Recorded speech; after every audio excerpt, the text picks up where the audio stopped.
Welcome back to the Act Two podcast, a podcast for the real-life working screenwriter. I'm Tasha Hugh. And I am Josh Hallman. And as a reminder, Act Two is a network and support group for the everyday working screenwriter, of which this podcast is one of the things we do. So thank you for joining us here. Please remember you can subscribe and rate and comment, and that all helps us out, as well as helping you out, because then you don't miss any of our upcoming interviews and topics with various creators and producers and agents and managers and all the things that are coming down the pipeline. We have our new set of guests coming in. Like we hit the reset button. It's exciting. Josh is killing it with his guest retrieval. Yeah, it's the percent. You just have to just keep going. You're so good. You're so bold. All right. If you'd rather, you can DM us. Send us your questions, your topic suggestions. Tell us about the one note that gutted your soul. We'll talk about that. Or you can reach out to us at our Instagram and Twitter, all of those things at ActTwoWriters. There's something we have to also say is we have these final draft 12s to give away. We have about 4 or 5 left. And so we're doing a giveaway. Yeah. All you have to do is share this episode and tag the ActTwoWriters Twitter handle. And that's it. Maybe say a little something like, hey, I want final draft 12. So we know. Give me my final draft 12. But that's it. No, we'll know if you share this episode because we'll look on Twitter as long as you tag the handle of Act Two. Is that right? Am I saying this? What the fuck? How old are you? I don't know what just happened to me. I just something happened. You just aged 20 years before my eyes. Jesus. I don't know. You said it. You said it. They know what to do. Yeah, I said it right. You know what I did today? Speaking of aging 20 years, this isn't a This Week in Writing, but maybe it is. I don't know. I'm just going to pretend like it is. I went to a place today and I got a IV because I got a vitamin IV and hydration. And then when I was leaving, and so my body got pounded. Yeah. And I was leaving and they were like, hey, because you just did that, you get a free cryotherapy session. And I was like, oh, what's that? And they're like, you're going to go inside of this cryotherapy chamber for 2 minutes and 30 seconds. And you're just going to be in there. And I was like, okay. And so she said, put this robe on. So I put the robe on and I came out and she was holding Bluetooth headphones and she put on Eye of the Tiger and then opened the door and said, get in. And I was like, okay. And it's real. And so I jumped inside. I also had sandals and mittens on. And I just stood inside of this thing. And right before I went in, she's like, it's great for blood circulation, your skin. It's going to be great for you. And I went inside. She was like, mind over matter, and shut the door on me. It was so cold. And then I got out and I was walking out and they were like, you good? I was like, yeah, I'm good. And I was a little woozy. I was just kind of like, I think I might have done too much. Everyone, I think, and I was like, are you sure this is normal? They're like, oh, yeah. You can totally do the IV and cryo. I haven't written at all today. It had like the adverse reaction. But that's all to say. You listen to Eye of the Tiger with mittens, sandals, and a robe in a freezing cold chamber? Mm-hmm. And the woman just stood there while I changed. And I was like, is this normal? She's like, oh yeah, it happens all the time. And I was like, okay. Josh, are you okay? Yeah, that was my day today. That's incredible. Yeah, adventure finds a way. And that was my so I don't know, maybe tomorrow I'm going to wake up and I'm going to be 20 years younger. You'll finish an entire screenplay in a day. Mm-hmm. It's happening tomorrow. So that's my This Week in Writing. I don't have anything to top that. I'm just not even going to try. All right. Today, our topic is tone etiquette when giving notes to someone. We've done several topics or episodes rather about giving and receiving notes and kind of the headlines of what you should pay attention to if you are the giver or receiver of notes. But this topic of tone etiquette kind of came up for us because we were talking about how tone is everything in giving notes to someone. And I actually think it came up because of the writers group where I cried. Do you think? I feel like that's where we were like, we should talk about tone and how people deliver notes with tone. Yeah, I think that didn't help.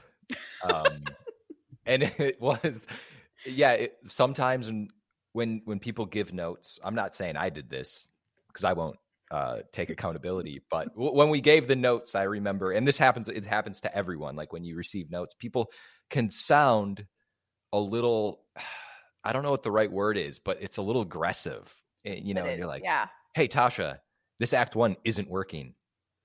Yeah. That's not the best example, but it Yeah. can come off the wrong way. So I think, yeah, it could come off as like, what the hell were you thinking? This is wrong. totally. Yeah. And you're like, I thought a lot about this actually, and I know it's wrong. That's why I brought it to writers group. You don't have to pour salt on my wound. So we thought we would talk about it. And I think maybe start with what kind of do's and don'ts there are around tone and giving notes. And then we're going to go into this like mock trial. This is going to be how great. to give notes. Yeah. Awesome. The mock trial. You sent me 7 pages. I sent you 7 pages, and we're going to talk about it. Yeah. Yeah. Okay. Before we get into the fun stuff, though, what are some tone do's and don'ts for you, Joshua? I feel like the big thing is to not be judgmental when giving notes, because a lot of times you can receive notes. I think everyone has done this where it's kind of like, this is what I would have done. Like that's almost your tone. And, oh, you're doing this the wrong way. This inciting incident should be your opening. This shouldn't be here. Why would you put this here? What were you thinking? And when you get judgy in notes, I think that's where everything just starts falling apart. Yeah, I think overall that's just like my do and don't is just don't be judgmental, don't be condescending, because that can be, even as writers, we can read something and you can be like, it's so obvious that their opening is stupid.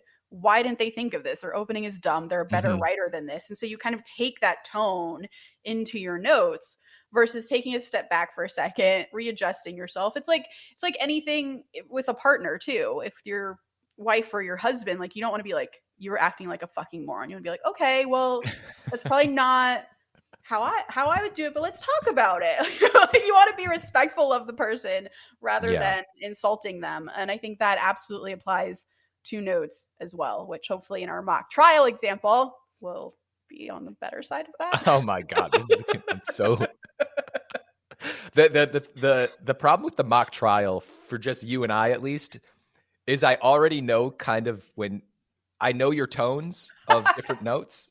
Yeah. And so you're going to know when I'm being judgmental, even though I'm being polite. Totally. And I'm just, it's, when you get notes, sometimes you can get very defensive and you start justifying, or you start making excuses why you did certain things. Yeah. Yeah. I specifically sent you something where I wouldn't do that today. So, but I'm going to do it anyway. We'll see. One tone thing for me that's a don't is do not laugh, because I've had people, for example, be like, oh my God, like why would your character go outside when they see the killer? Like, it doesn't make any sense. That's the last thing an intelligent person would do. Oh my God. Yeah. And you're like, okay, well, first of all, tone it down. I didn't just pull that idea out of my ass and throw it in there without thinking about it. There's a reason I put it in there that way. Like, let's talk about it as if you think I'm an intelligent human being who has put thought behind this. Do not laugh because I didn't fit a logic that I think maybe makes sense to you. And I think again, the note giver who does the laugh is similar to what we were talking about with the don't be judgmental, where they see something, they're like, it's so obvious to me. So obvious to me that this character would not go outside like this. And what they have to kind of remember is take a step back and realize the writer just created this entire thing from nothing. The entire page was blank. The writer put on words and characters and dialogue, and now we have a story that you can watch in your head and react to. So the fact that they missed one logic point does not nullify all of the work they've done and make them a moron. It just means they maybe missed a logic point. So let's talk about it as if, hey, like, that logic isn't quite working for me. Don't laugh at it or call attention to it in this kind of ridiculous manner. And I've definitely had people do that to me, and it doesn't feel great. Yeah, no, I've had that happen often because I think, especially when you're writing action and action Mm, thrillers and things to that nature, sometimes you do things like I'll have characters jump out of windows, yeah. and and I remember actually Dave one time was like, "So, I've noticed there's a lot of scenes of people jumping out of windows," and and he said it so politely, but I was like, "Oh yeah, yeah, I didn't know how else for them to get out of this scenario." But it's things like that Yeah. where he delivered it. Well, it's Dave. He could have said it anyway, but he still was very nice about it, and he could Yeah. have been like, "Dude, what are you doing?" But yeah, especially when you write action stuff, I feel like a lot of times you get caught in the logic hole, and people can be really rude delivering certain notes. Yeah. Yeah. Especially maybe when they think you guys are chummy. That can Hmm. sometimes, like, we are all really good friends in writers group, but it still hurts really bad when you guys give me notes Yeah, that are judgmental or condescending in any way. It still hurts. yeah. Another don't, if I may. This applies for me in fantasy, actually, and I think I've Uh-huh. done this to you before. What I'm going to say Yeah. is, I'll just say, I don't get it, Uh-huh. without giving a specific example of what I don't get. Yeah. And it took me a while because honestly, I hadn't really read fantasy until I had read your scripts before, and Yeah. it just wasn't in my wheelhouse. And so it was really hard for me to always give notes to you because things would be happening, and I'd be like, "Wait, what is a fairy?" And Right. like little basic things I should know. I obviously know what a fairy is, but there was just things where you would have a logical explanation, but I still wouldn't connect the dots, or I would need you to explain. But my point being is, when I would give notes sometimes, admittedly, I'd probably be like, "Yeah, I don't really understand this scene," without any context Yeah. behind it. You're just like, "Okay, that's not helpful at all. Like, what don't you I've get?" Like, definitely gotten notes on that because I do write in fantasy stuff, and even producers who are producers of my fantasy stuff are not particularly well versed in fantasy, and so they will do the same thing where they'll just kind of dismiss something out of hand as I don't understand it. And you're like, well, I need to understand what you don't understand about it, because this is yeah, actually like a really key trope, or it's something that's going to be really cool, but I need it to be accessible to everyone. So like, get in there and tell me what you're not getting. So yeah, that's dismissiveness. Is definitely a tone don't. yeah. Another one for me that's a don't is don't act exhausted by the notes, because I've definitely you know what I'm talking about. I've definitely gotten notes where like the note giver acts like, oh, this is just such a chore to read Tasha's Mhm. thing. And like, why didn't you get your shit together and send me a good script, Tasha? I just can't with you. Yeah, yeah. And I'm never giving anyone a script that like I wrote in 2 hours. I put a lot of thought into everything. Right. This actually goes back to something you said in the previous episode about being in the right mood, in the right state of mind when reading a script. Mm, And I think we've all given notes where we've been in a bad mood or a bad place or something, and it dictates how you give a note. It it's definitely true. does. And you have to kind of check yourself. So if you're feeling like something's a chore, you obviously agreed to give someone a note. Otherwise, you wouldn't be in this position. Like at some point along the line, you were like, "Hey, I'll give you notes." So just, Hmm. it's okay to not give notes if you're not in the right headspace to do it. I think that's actually a really great idea. If you're expecting to give notes in a day and you're just not feeling it, like you're like, can I give you notes tomorrow? This will be Yeah, better for both of us. yeah, exactly. Yeah, 100%. Hey, I'm not in the right headspace to give anyone notes. Yeah, that's interesting. That's kind of it. Those are my big do's and don'ts, and I'm sure stuff will come up as we're doing our mock note session. But those are the big ones that I've come across that have hurt my feelings as a writer. So Well, I would just want to throw in one more do, yeah, which I think we've probably talked about, but I think it's always very important to be very supportive of what is working and why something is cool and the potential of why it is cool. And you understand. So I understand why you did this, and that's really cool. But what's not working about this is X, Y, and Z because mm, A, B, C, and D. And that's really helpful for me, I think, even though I don't even like to hear compliments in my notes, but I think it goes a long way. I'm so glad you brought this one up because absolutely this is a do. And I had a showrunner who really kind of changed the way I give notes to other writers, where he, even though the scripts would be imperfect, very much imperfect, he would Hmm. be like, this is so badass. Like, you're such a fucking genius. And he would talk you up so hard And then also deliver notes, because then you're on this high, you feel like you can do it. And that's a big thing, particular for showrunners trying to manage their writers, is making sure they don't feel defeated. They feel excited. And then if you're ever a producer, also just with your friends and writers group, you want them to feel excited about the notes rather than like, oh, I can't do this, I fucked up. And that's part of it. And I've brought that into how I deliver notes to writers for my shows. It's like, here, you are so awesome, like you killed it in this, even if like the set piece is like, it's fine, it's not like the greatest set piece you've ever, like, talk about it like it is, because they get very excited about how well they've done and how well they're working for you. So yeah, I think that's a really big thing for tone. And I guess just to piggyback off of that, so in writers group, I don't need that so much when it's from you guys, unless I'm in like it every time I try to tell you this is good, you're like, I don't care. Yeah. Unless I'm in a certain space, I'll be like, okay, I'm in a dark place, and then you guys will pick up on it and you'll be like, this is working. I'm like, okay, coming out, I see the light. But with writers group, it's weirdly different. But I feel like what you just said is really important for executives, producers. When I get the pump up from a producer, and that's like, dude, this was fucking cool, I'm like, yes, go on. And then it just feels so much what else? And then it just feels so much better when they come crashing down on you with incredibly difficult changes that have to be made. But you're like, because in your head you're like, but they gave me a good note. But I can do it, they believe in me. But then someone believes in me, right? It's important. So that, I think that's my last do and don't. All right, so here's what's happening. Oh shit, here we go. All right, Josh and I both sent each other the opening setup of a script that neither of us have ever seen of each other's. I don't even think I've mentioned this script to you.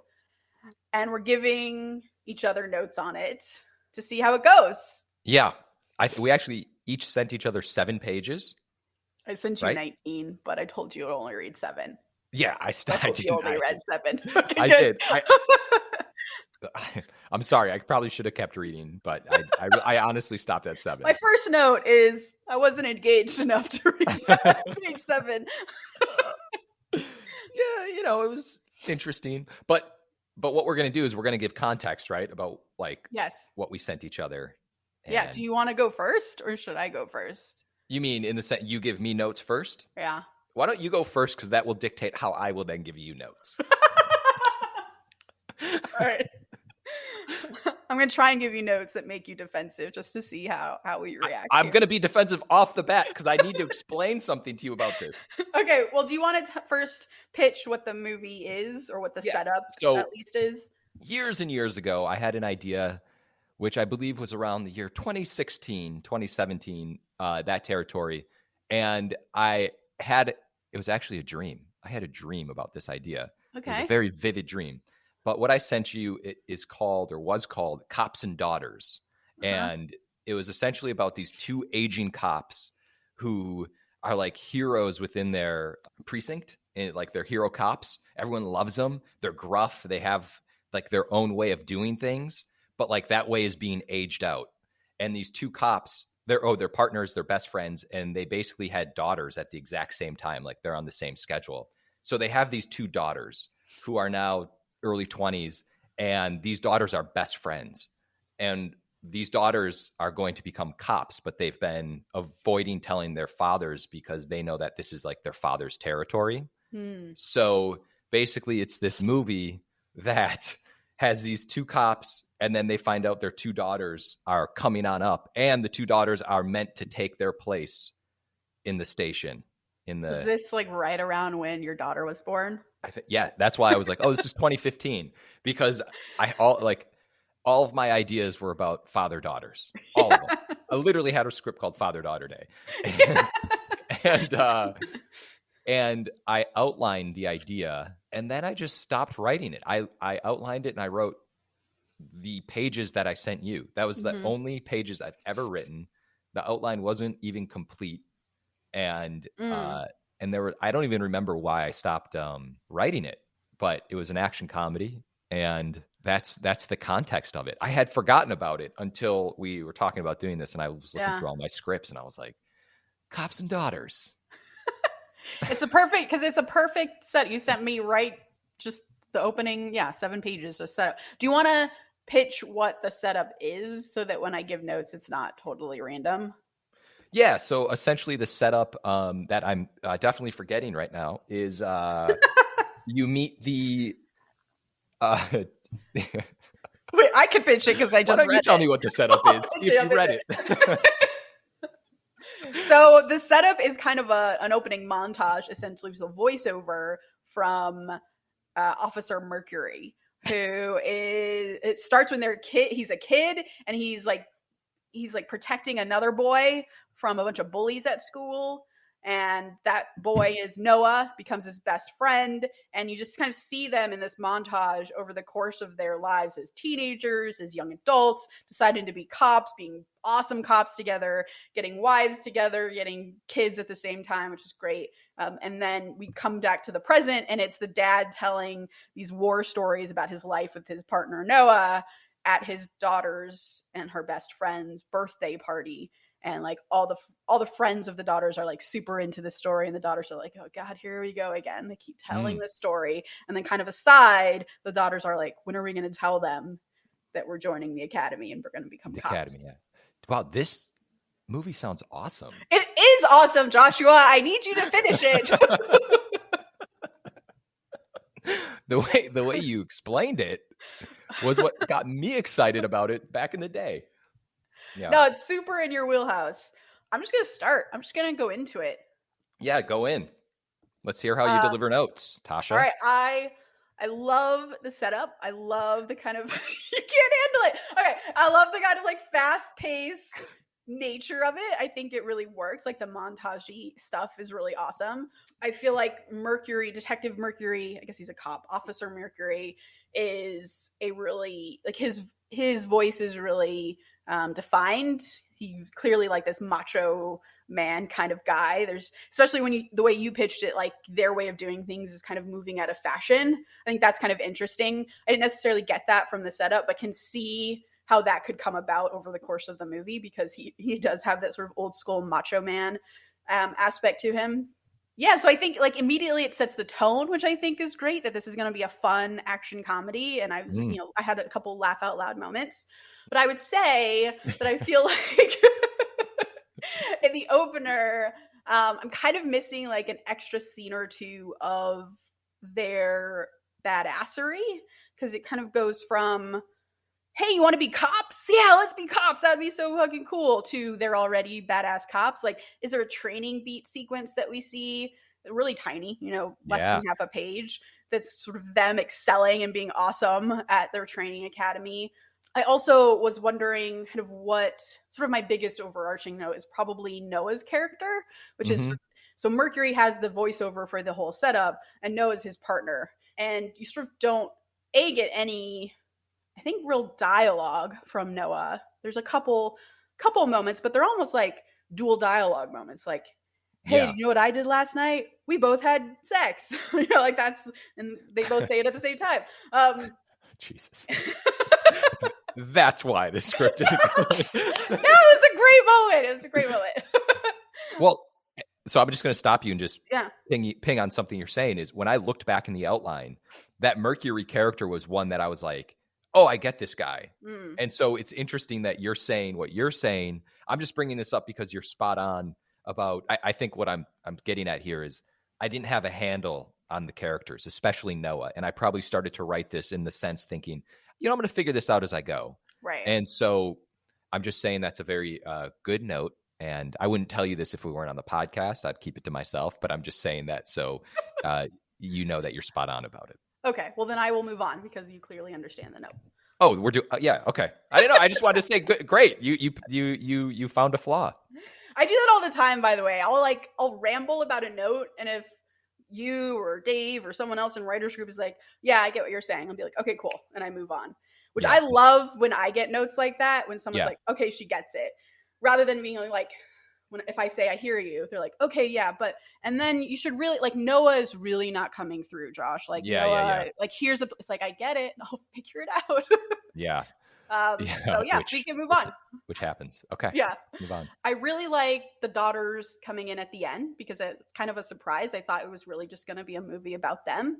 But that being the case, especially the way you pitch it, that it's going to be about like it's almost like a two-hander of these two different groups of the daughters and the fathers.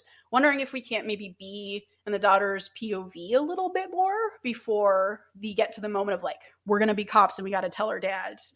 And this is a really, really terrible example, so don't take it.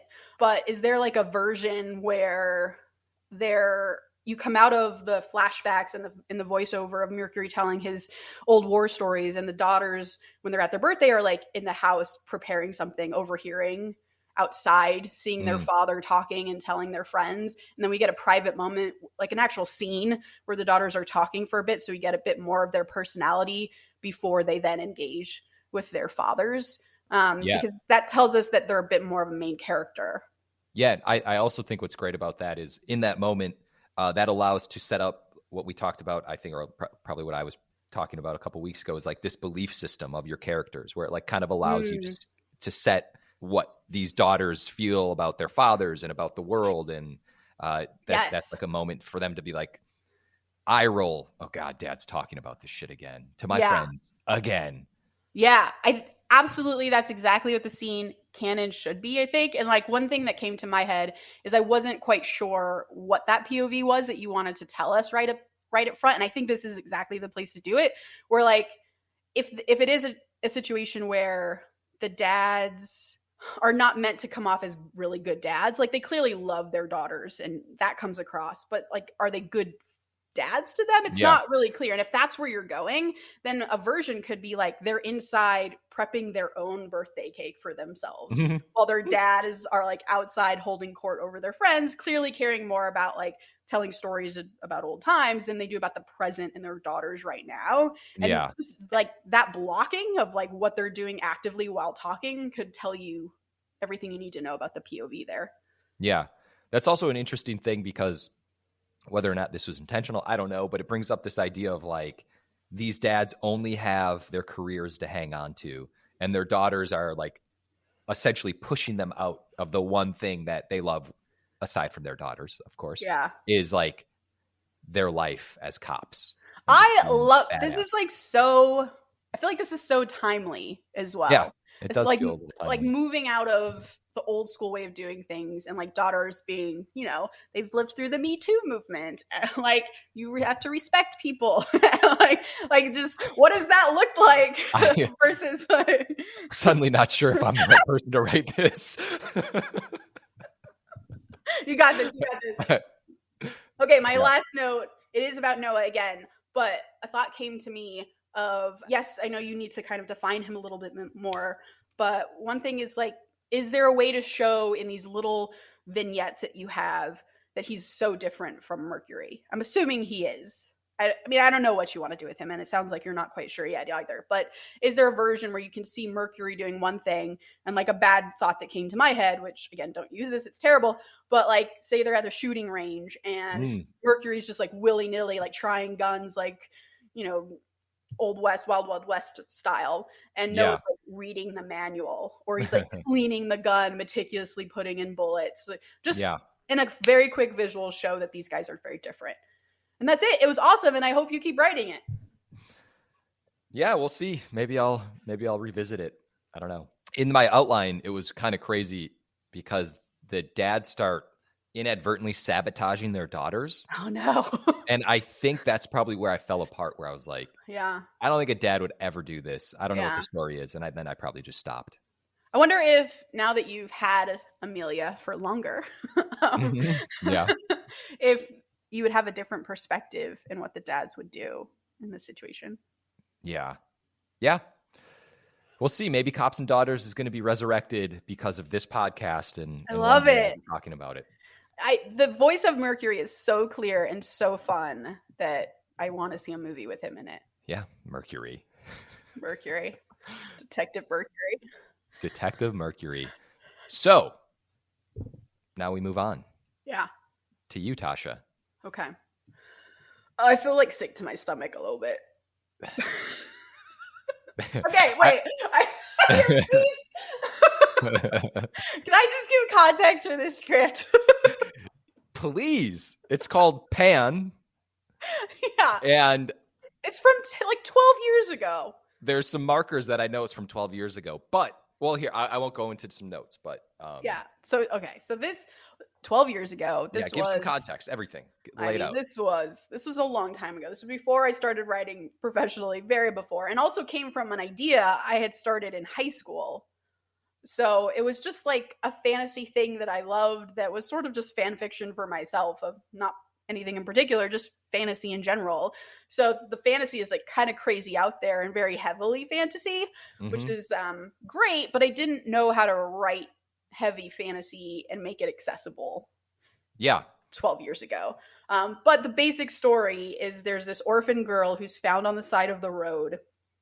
And it looks like she is exhausted. She's been running for a long time. She's bloodied.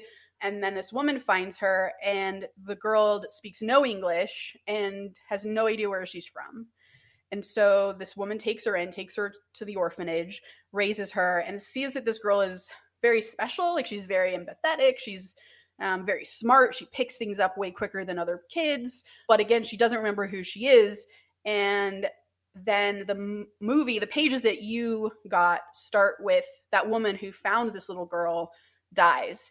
And so she's going back to the orphanage for her funeral and is kind of now remembering herself as a little kid and trying to get back in touch with what had happened to her back then.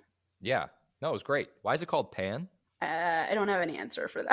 I don't remember. Really? Yeah. In my head, when I read it, I was like, oh my God, this is going to be a different take into Peter Pan.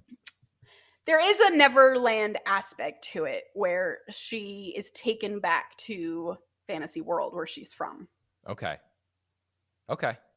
Oh man, when I reread it to you, I was like, oh my God, this is so bad. No.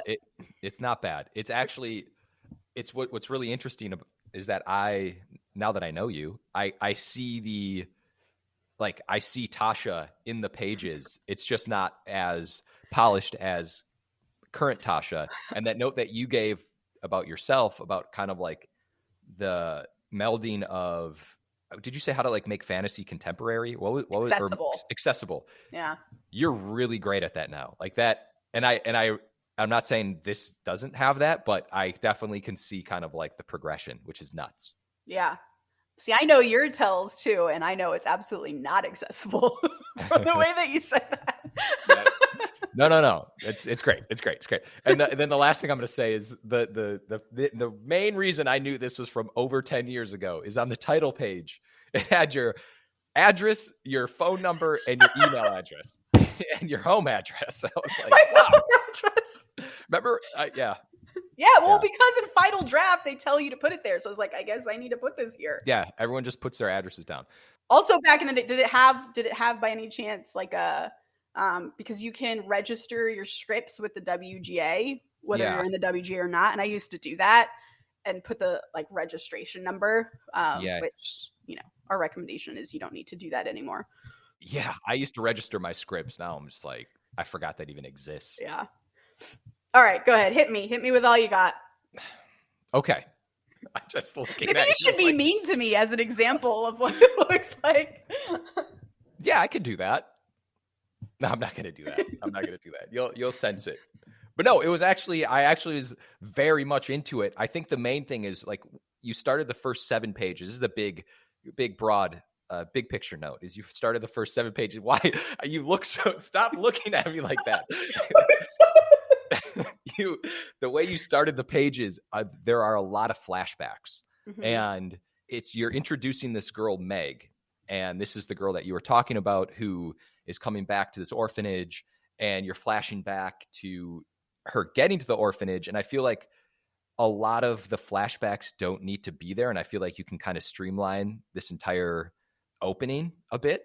I made a few markers, but that probably wouldn't be too helpful on a podcast. So I'm going to try to say this in a different way. Like, I feel like you can get into things a lot faster because right now you currently have this slow burn of a girl. She wakes up on the bus. She's going back to this orphanage. She's in this place that she doesn't really seem to like. And I was just a little unclear about her motivation getting there. And I feel like actually when you sent me on the final page on page 7, just for everyone listening, there is a portion where it basically says that Martha, the woman who died, said that Meg was someone said that Meg was her favorite person within the orphanage. And Meg was like, what? And then it goes into this voiceover from Martha. Mm-hmm. And I feel like you could almost start the movie at that point, or just have like one page of her arriving to this place, walking into town, which you already have. She gets there and it just kind of goes into this funeral. Like I felt like there was just one too many flashbacks, and it kind of took me out of what was happening with Meg.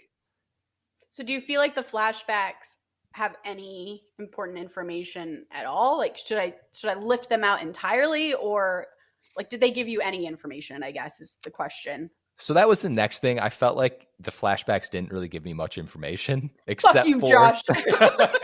No, I mean, I get the intent of it, but while I was reading it, every time you cut away from Meg, I was like just getting to learn who she was. And I felt like if you kind of live with her a little bit longer in these first couple pages, you could get a better sense of what Meg is feeling and who she is.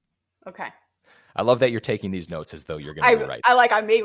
Who knows? Maybe. And then this is so funny because I actually approached this as notes, and I have like, I think you can combine this scene and this scene. You can combine this scene and this scene, which isn't helpful to you.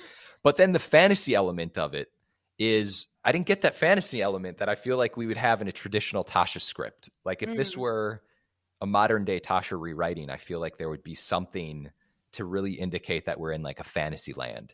Mm-hmm. Am I missing something, Tasha? Was there something there that you intended to have? Well, it starts in the real world. Mm-hmm. So it shouldn't, but the fantasy aspect should be like, it's weird that she doesn't speak English and she's like a 10-year-old or 11-year-old child. She should speak English. And not only that, but she's not speaking a language that's spoken on Earth that I am aware of, right? Like they don't understand her at all. And then the fact that she's like special, that she sees things, she seems to, I think this is in the script, where she sees things that no one else sees, like kind of like a cat will just stare in the corner of a room. Mm-hmm. Like that's kind of what she would do. And then Martha, this orphanage person, just thought, oh, that makes her unique and interesting and special, whereas everyone else thought it made her a freak. So it's those little hints that I want to be like, there is something going on here. We don't quite know what it is yet. I gotcha. I just felt, and this is maybe, this is a good example of, I feel like I'm giving you this note because it's specific to me, like as a viewer, like what I would probably want to see, which is how we sometimes give notes. But like, I feel like you can hit that idea a little harder. The idea of like, someone actually says, hey, this is no language of this earth. Mm-hmm. I've never heard anyone speak this before. Like, because in the script, you just say she doesn't understand what Martha is saying.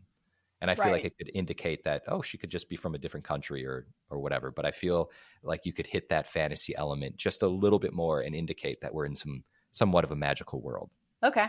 I know that doesn't sound like much, but that was my general notes. It was like living with Meg longer so we get a better sense of her, and removing the flashbacks until you get to the Martha, I feel, or just less flashbacks, just longer with Meg. I don't think you need to slow burn as long as you slow burn. Yeah. I feel like you can get into things a lot quicker. Yeah. I think you can set up a better sense of the world and the magic. Okay. I'm sorry. The way you're looking at me.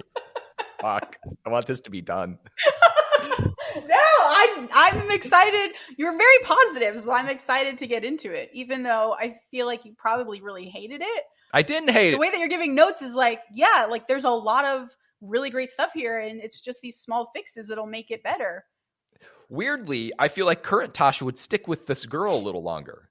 I think so, too. The flashbacks I like the flashbacks because they show, my intent was to show like danger, because it's her like running and like this little girl running away from something scary, which I thought was interesting.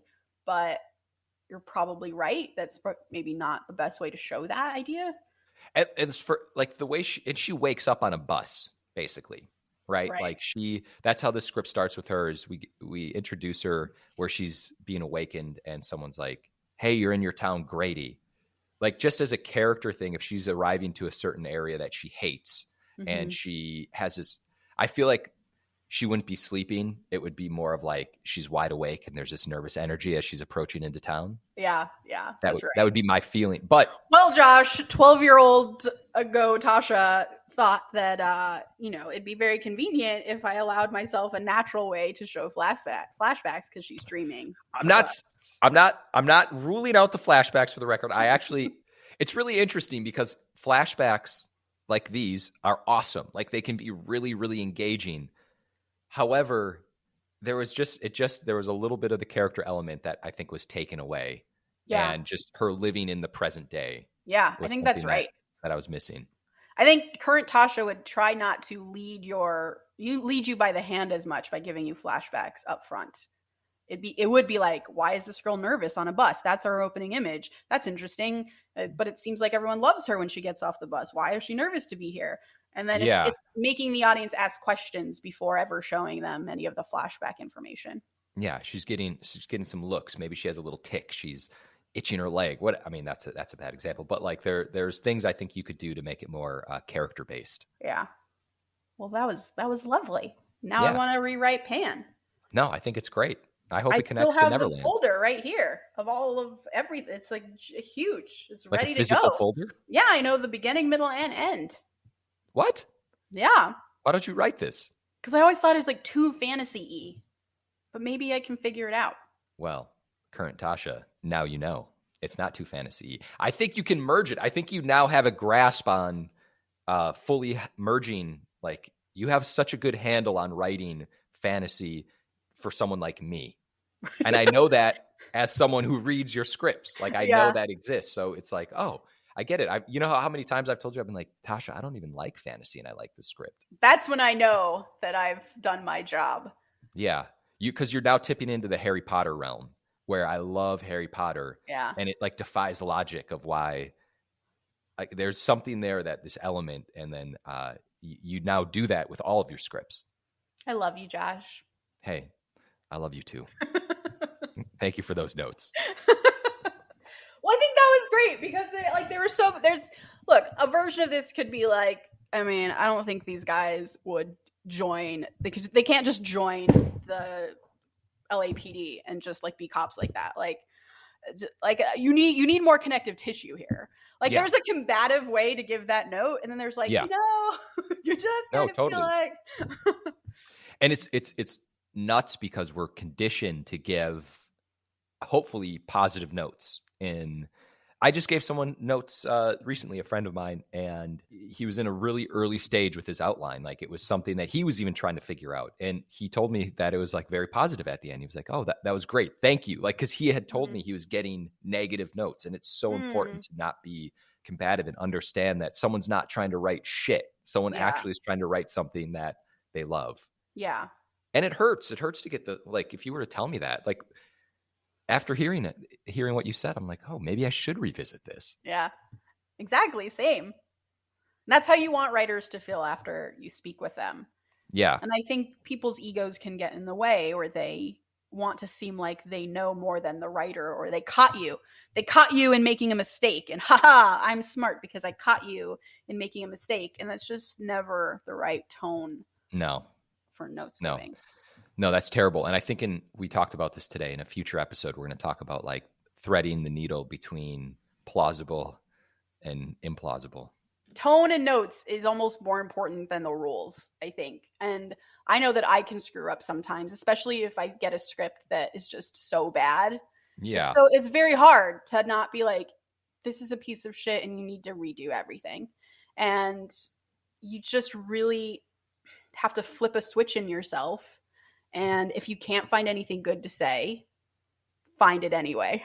Like, I've definitely lied about what I liked about someone's script just so I could find a way to give them a compliment and then get into the notes. It's just so freaking important because just even doing this fake mock trial, you and I are both jazzed to go write this new thing.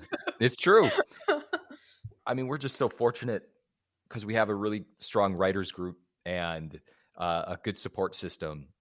And I feel like if you can find that, just never let go of it, because I submit things to you guys that I know I wouldn't give to someone else. It's like, it's for you because you know me at this point to know, like, if I'm like, this is the first draft, it's shit, but I just need to like make sense of any of this, and you guys will put up with it and you'll do it. So yeah, if you can find a writer's group just that you love, just never let go. And also understand that if you're being talked to in a way that makes you feel shitty, that you don't have to, because that's not the way it should be done. Because I think sometimes we can get trapped in thinking, well, that's just how notes are. You just feel shitty afterwards. And that's not true. And you don't have to be in that abusive relationship. Wow. We're such a good writers group. All right, that's it. That's what we got. We got a mock notes session for you. Hopefully you learned something from just sort of like the tone that we gave notes, or like the way we worded a certain note, and also the reactions. I think it's important what our reactions were as well, which are what they are in our actual writers group. It's just like, okay, never once is there like, well, Josh, I'm not taking out the flashbacks. I'm not doing that. Yeah. And, like, how do you react to that? You're like, okay, well, the flashbacks aren't working. It's like, then I think you missed the point. Yeah, totally. You know, like there's nothing like it's like, okay, I hear you. Maybe I'm not going to take Josh's note, but I'm not going to be combative about it. If anything, if I don't understand why he's feeling this way about the flashbacks, I might ask a follow-up question and be like, why didn't you think that they worked? Because I really like them. And that's okay. But combative on either side, I think, is never a healthy writers group situation. No. And you actually just brought up one last thing that I want to say, is that a lot of times people don't take your note. And if you're giving someone a note, you can maybe bring it up. You obviously bring it up the first time. Maybe you touch it on it a second time, like what you just said. So why are you keeping in the flashback? Oh, you like it? Okay. But then you're done. You can't just let it go if you're reading someone's script, because clearly that's important to the writer.